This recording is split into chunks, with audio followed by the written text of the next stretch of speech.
bertemu kembali dengan saya Porang Sultan Medan. Nah, pada video kali ini saya akan menjawab pertanyaan para petani pemula dan kawan-kawan teman-teman saya yang dulu di bidang kontraktor dan penambangan. Nah, pertanyaan mereka rata-rata kenapa pilih tanam porang? Ya, ini saya jelasin ya. Saya memilih tanaman porang ini karena saya anggap tanaman porang ini tanaman istimewa, tanaman spesial. Ya, kalau Menteri Pertanian bilang tanaman mahkota ya. Jadi kalau saya bilang ini tanaman istimewa. Ya. Pada video ini saya akan menjawab. Nah, porang itu dari segi bibit, perawatan dan panennya itu semua istimewa.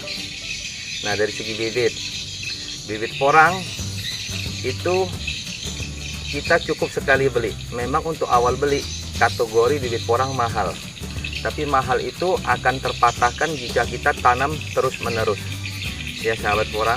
Jadi kita setelah tanam porang kita akan menghasilkan bibit sendiri. Jadi kita untuk tanam periode berikutnya kita udah nggak perlu beli bibit, bahkan kita sudah bisa menjual bibit ya. Hitungannya seperti ini, jika kita tanam 1 hektar ya, ini salah satu hitungannya ya. Jika kita tanam 1 hektar dari bibit katak super, maka kita akan bisa menghasilkan bibit katak 1 ton. Nah, untuk tanam 1 hektar kita hanya butuh katak super sekitar 400 kilo sampai 500 kilo ya. Jadi kita tanam bibit awal tanam 1 hektar 400 kilo, kita menghasilkan bibit katak dari tanaman kita sendiri minimal 1 ton ya. Jadi kita udah nggak perlu beli bibit lagi untuk tanam berikutnya. Itu satu keistimewaan porang. Jadi tidak seperti tanaman komoditi lain seperti jagung. Nah, kalau jagung kita harus setiap tanam kita harus beli bibit terus menerus ya. Terus kemudian semangka ya, kita setiap tanam kita harus beli bibit terus. Nah, kalau porang enggak, kita cukup sekali beli, tanam selamanya ya sahabat porang ya. Itu untuk keistimewaan dari bibit. Nah, dari segi perawatan porang sangat mudah perawatannya ya, sangat mudah perawatannya ya. Serangan hamanya itu tidak ada, boleh dikatakan kalau saya bilang tidak ada. Adapun hanya 1% ya.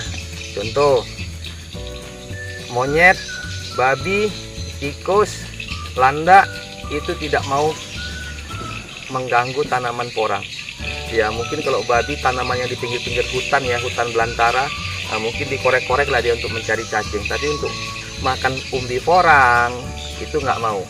Monyet, babi, landak, tikus itu tidak mau. Nah, untuk serangan hama ulat itu cuman 1%. Itu waktu daun muda kita baru tanam. Nah, itu baru tanam kan, tanaman porang kita kan belum ada imunnya ya, belum ada daya tahan, dia belum punya daya tahan kalau porang baru tanam. Jadi diserang ulat. Nah, ulat itu pun menyerang pada pada bulan purnama ya. Pada bulan purnama ulat itu menetas, telur-telur ulat itu menetas. Nah, dia nyerang itu, tapi itu serangannya cuma 1% ulat. Nah, untuk serangan jamur itu pun ya nggak banyak juga lah, boleh dibilang masih di bawah 1% ya sahabat porang. Jamur layu pangkal batang itu serangannya pun cuman di bawah 1%. Jadi kalau saya anggap itu kategori bukan hama ya. Untuk pemupukan simple sahabat porang, kalau kita di tanah yang subur kita tidak perlu pupuk yang banyak ya. Makanya usahakan pemilihan lahan yang subur ya, subur gembur ya sahabat porang. Jadi kita nggak perlu banyak-banyak mengeluarkan biaya pupuk. Nah, dari segi perawatan saya katakan itu istimewa. Nah, yang paling penting lagi porang panen. Nah, porang panennya itu waktu panennya fleksibel.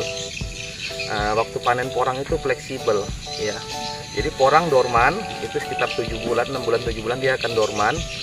Nah, akan dorman.